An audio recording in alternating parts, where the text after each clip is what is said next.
The book of Proverbs is a book about wisdom.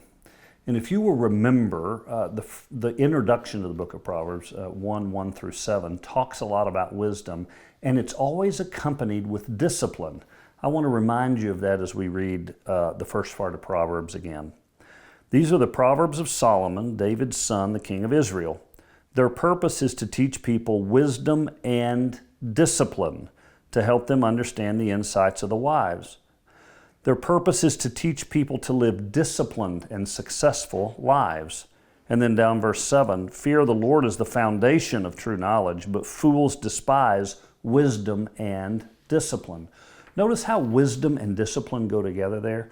We want to be wise people, but if we're going to be wise people, it's going to require us to be disciplined. And so what we're going to talk about in this video for the next few minutes is we're going to talk about how to develop the discipline in your life that you need to accomplish your life goals. Now, I want to just begin by thinking about a professional athlete. Think about somebody that wants to play football on Sundays. Think about the discipline that it requires in their lives to get their bodies to a place that they can play football on Sundays. Now, I understand it takes natural talent, but there's a lot of discipline involved with that, on what they eat, on the amount of sleep they get, the personal decisions they make in their personal lives, lifting weights, going to practice. It's the whole thing of, you read books with great athletes like Tiger Woods and Michael Jordan. It's all the baskets they shot after practice was over. It's all the time on the range that made Tiger who he was. It's that discipline. Every great athlete has unbelievable discipline. Well, I want you to think about us as professional life livers. That's what a Christian is. We are a professional at living life. And if we're going to be a professional at living life, we have to have the discipline to follow that so we can live the kind of lives we want to live as believers. Listen to these verses. Proverbs 4:13 says, "Cling to discipline. Do not let it go. Guard it well, for it is your life." The key to life, the key to living life the way God has designed us to live life, is to have the discipline to live out the kind of life that He's called us to live.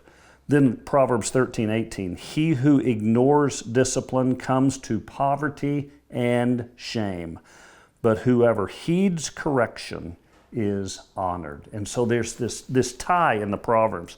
All the way through the book, there is a tie between wisdom and discipline. There's a tie between getting to where I want to go and the discipline to get there. And so I want to talk to you about this concept, and I want to begin by just talking a little bit about goal setting, because you have to know where you're going in order to get there. You can have all the discipline in the world, but if you don't know where you're going, you're still not going to get to where you want to go. And so there's this whole idea of goal setting. And Proverbs 13:12 says this, "Hope deferred makes the heart sick, but when dreams come true, there is life and joy." So I know you have probably been through seminars on goal setting. I'm not going to go give you a secular seminar on goal setting, but here's what I do want you to hear.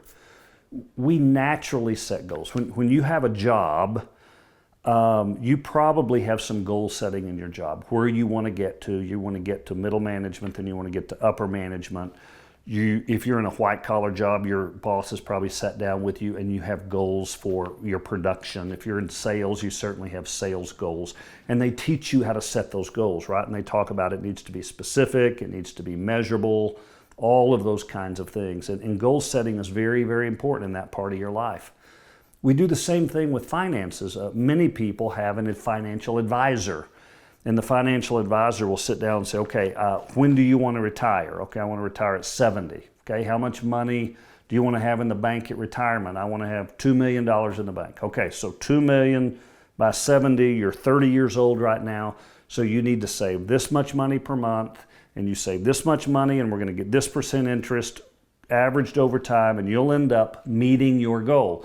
But if you don't have that goal, you don't know how much to save. And so then you find out, okay, we've got to save $500 a month, for the next 40 years. And you lay out that money and you save it, because why? You have a goal you want to get to. So we do it financially, and we certainly do it in our job. But have you ever thought about the fact Remember, Christians, we're professional life livers, right? Have you ever thought about the other areas of your life and setting goals? Have you ever thought about setting goals for your marriage? Have you ever thought about setting goals for friendships? Setting goals for your kids? Setting goals for your relationship with God? Relationship with God, it's really easy to say, well, I want to be a better Christian. Well, yeah, that's not very measurable or specific either, but I want to know God better. Okay, if you want to know God better, what disciplines do you need to set in place? What goals do you need to have to get to know God better? And so people will say, okay, my goal for this year, I want to read the Bible through in a year, or I want to spend 20 minutes a day in quiet time with the Lord, or they'll set up these goals, and then what allows you to accomplish those goals is the discipline you have in your life to accomplish those goals. In your marriage, several years ago, my wife and I, we wanted to become better at communication. We didn't communicate that well, especially conflict. We didn't communicate well because we were conflict avoidance. And so we read the books, and we did all the discipline things to learn everything we could learn and implement it into our lives so we could meet the goal of becoming really good communicators in our marriage. And so we do that in other areas of our life. Let's do it in our spiritual life. Let's do it in our family life. When I talk about setting goals for kids, I'm not talking about telling them what they're going to do with their life, right? But if you want your child to grow up to know Christ, I want my child to grow up to know Christ. Okay, there's the goal. Well, then what's the discipline?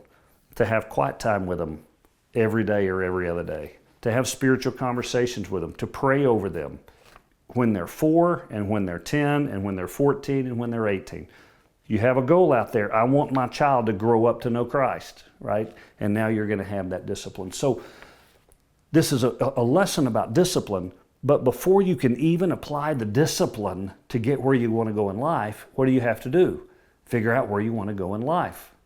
And so I really want to encourage you coming out of this study. I want to encourage you to set very specific goals for your friendships, for your kids, for your marriage if you're married, and certainly for your relationship with God, and then practice the disciplines to get you where you're going. Okay, so that's number one. That's really, really important.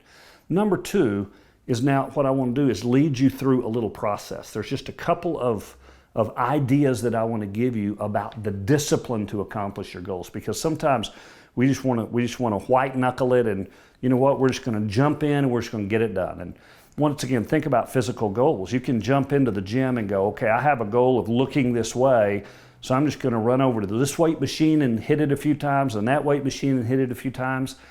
Guess what? It doesn't necessarily work, right? You have to have some sort of knowledge, a personal trainer, or you get the knowledge yourself to know which machines to use, how much weight to lift, how many reps to do it, so you get the body you're wanting to have. Well, it's the same way in our spiritual lives. It's the same way in our relational lives. And so there's two principles I want to give you. Principle number one is this: practice delayed gratification. Delayed gratification. Proverbs 12:1 says this: to learn, you must love, and that word love there means embrace. You must embrace discipline. This is what the Proverbs says in the New Living Translation. It is stupid not to be disciplined. You just got to practice discipline. So what do I mean by delayed gratification? I've got a definition here I want to read for you.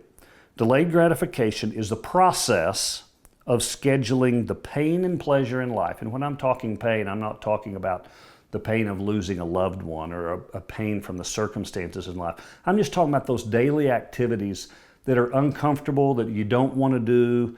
And so that's what we're talking about when we're talking about pain, the discomfort of everyday things. Okay, you're scheduling the pain and pleasure in life in such a way as to enhance the pleasure by meeting and experiencing the pain first and getting it completed. Now, I'm just going to be honest with you up front. This flies in the face of almost everything you learn in our culture. Our culture is about you put off pain, you ignore pain, pain is bad, you're always seeking pleasure, you take care of you take care of yourself first, you go have fun first.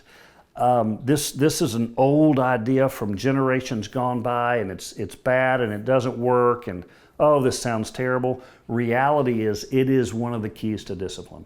It is one of the keys to discipline. And that is, you take your life and you look at it and you see the things you don't want to do and you see the things you're really going to enjoy. Learn to really enjoy what you're going to enjoy by taking care of the things you don't want to do first. So let me give you an example. I start a day. I've got 3 things today I'm going to have to do that I don't want to do, and then the rest of them I'm kind of excited about. So here's how I manage my life. I'm going to do the 3 things that I don't want to do first and get them out of the way.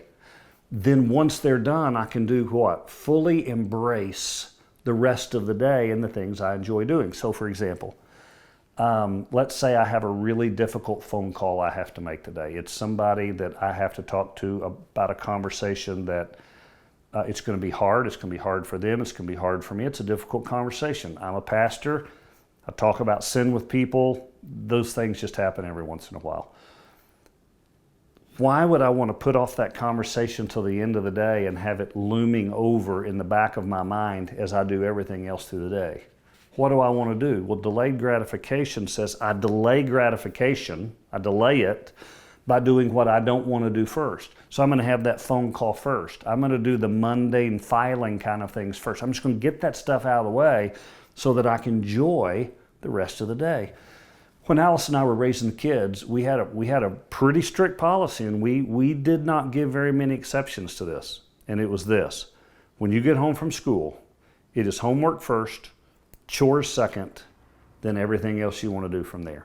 In other words, delayed gratification. We're going to have a lot of fun tonight, but we're going to do the things we don't want to do that we're going to get out of the way. We're going to do homework and chores, then we're going to have fun.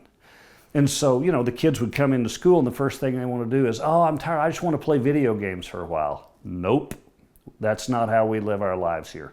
We're going to sit down and we're going to do the homework. Let's get it done. Okay, now you have these 3 chores, get it done. Okay, now it's 5 o'clock. You work through that stuff in an hour and a half. Now you got the rest of the night. Instead of they run and go play, and then at 9 o'clock at night, we were ragging on them, you need to go get your homework done. You need to get your chores done. That's not how we ran our household. We practiced delayed gratification. It's homework, it's chores, and then it's play. We still live our lives that way. It's you save first, then you spend the rest. You save for the future, then you enjoy as the future comes and you have more money, you enjoy what you're able to afford there. You do the hard part first so you can enjoy, even in the relationship, even in our marriage. Man, if something's going on, we take care of it. We take care of it now so that we can enjoy life together. It is such a huge, huge aspect of practicing discipline. Learn delayed gratification. I know it flies in the face of our culture. I know our culture says, no, just go have fun and worry about the other later. It's just not a good way to live. If we're going to be professionals at living life, we need to learn and practice delayed gratification. Second one is this: advanced decision making. Advanced decision making. Here's what I mean by advanced decision. I need to make decisions before I get into situations on how I'm going to respond. What I'm doing is I'm protecting my character.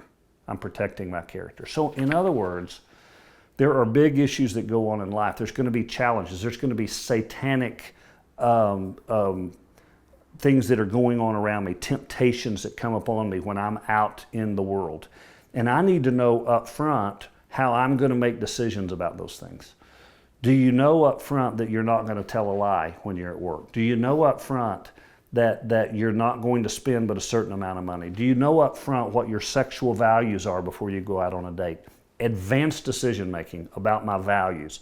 My values, I don't lie, I don't do this, I don't do this, I don't do this. I know them ahead of time. Advanced decision making. So when I get in the heat of the battle in the middle of temptation, I already know in advance the decisions I'm going to make. And I'll give you a lot of little examples here in a minute. But let me just read to you out of Proverbs chapter 5, verses 12 through 14 and 23. And in a couple of weeks, we're going to cover these chapters when we talk about sexuality. But listen to what the proverb writer is saying when he made some bad decisions. He said, "You will say, how I hated discipline. If only I had not ignored all the warnings. Oh, why didn't I listen to my teachers? Why didn't I pay attention to my instructors? I have come to the brink of utter ruin, and now I must face public disgrace. Did you hear what he said? I hated discipline, and I didn't want to do it, and what did it cost me? It cost me my life. And then going down to verse 23, he will die for lack of discipline. He will be lost because of his great foolishness. My wife has certain things that she wants to eat and not eat, and she wants to try to practice great self-control and discipline when it comes to her physical body. So if we know we're going to go out to a restaurant tonight, she'll sit down in the middle of the afternoon when the ambiance is not around her and when she's not real hungry, and she'll look at the menu and make the decision about what she's going to order then, instead of waiting till she's in the middle of the heat of the battle and she's really hungry and she wants to eat something that's bad for her. Advanced decision making. When I was preaching in a church, I used to talk about advanced decision making this way. I would say, you never want to make your financial decisions in the mall, and you never want to make your sexual decisions when you're naked. And here's what I meant by that. You don't wait till you're in the heat of the battle to make those kinds of decisions. Alice and I may want to go shopping this weekend. Okay, well, here's what I'm going to do. Before we ever leave the house, I'm going to check the credit card bills and see what our balances are. I'm going to check the checkbook, see how much money we have. I'm going to do a little math. It might take me 10 minutes to figure it out, but here's what I know. We can go shopping today, and we have $300 that we can spend. That's what our budget says. And so we can go shop. And now, if we decide to go to Target, we're going to get a whole lot more for our money than if we decide to go to a high-end retail store. But that's our choice, right? But here's what we know. We have $300. How many people do I know that they don't do that? They want to go shopping, and then they go spend $1,000, and they get home and start going, oh no, we only had $300 to spend. And now they've got this $700 that they don't know how they're going to get to pay the bill, so then they don't pay off the credit card, and then the interest rate starts rolling, and that leads to bondage, right? Advanced decision making. You have to know who you are before you ever leave the house. If you're single and you're dating, you have to know what your sexual boundaries are before you ever leave the house. Because once you get in the heat of the moment, if you don't have a real clear understanding of your boundaries, you're going to end up making decisions you're going to regret later on. That's called discipline. It's discipline. It's discipline for life. We're professional life livers. And what do we do as professionals? We practice delayed gratification and we practice advanced decision making. And those things allow us to make good decisions on a consistent basis. Because here's the thing about being a professional at living life. You can go 45 years of making good decisions, and one really, really bad decision can cost you about everything. So it's not like playing baseball where you can make 1 out of 3 good decisions and feel like you're doing great. No, your percentages have to be higher than that, especially in the big issues of life. You don't have the luxury of making good decisions 80% of the time with your sexuality or with your integrity or with your character. You don't have that luxury. You got to practice the discipline to get to that place, And then what happens is you end up enjoying life. Because once you've practiced delayed gratification and you've looked at advanced decision making and you know the decisions you're going to make and you take care of that pain first, then after all that's taken care of, you have the joy of living life and having the celebrations that you wanted to have. You know, my wife and I have been saving money for years. We've been married 39 years almost. We've been saving money all those years. Well, now we're to the place where both of our kids are independent. They're out of the house. We don't have any financial burdens for them. And so now we have a little bit more expendable income, and we can go enjoy the things that we had to deny ourselves in our 20s and 30s. Well, guess what? I know a whole lot of people who they don't deny themselves in their 20s and 30s, and they're my age, in their 60s, and they're wondering, man, how are we going to do this? Are we ever going to be able to retire? How are we going to retire? Are we going to end up, living in poverty? Are we going to end up depending on our kids? Why? Because there was not that advanced decision making, and there was not that process that you go through of really delaying your gratification. And so it's really, really important to practice these things. I do want to read you one more Proverbs 15:15.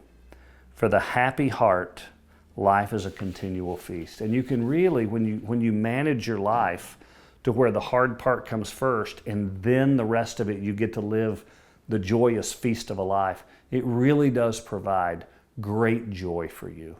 And so here's what I want you to do. I want you to think through. This is how you live life. Think through your goals. Think through the process of accomplishing your goals.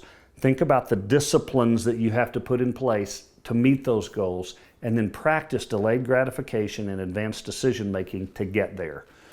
Do it in your job, do it with your finances, do it in your marriage, do it with your kids, do it with your friendships, and do it with your relationship with God. And you will find that life is a joyful feast most of the time.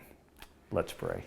Father, thank you for this message today. Thank you for all the wisdom we're learning from the Proverbs. And Lord, give us that capacity through the Holy Spirit to discipline ourselves. I know that self-discipline is actually a fruit of the Spirit. So Spirit, give us that self-discipline to be able to say yes to you and to discipline ourselves in such a way as to get the hard stuff out of the way and to make the good character decisions so we can be professionals at showing the world how to live life the way God intended.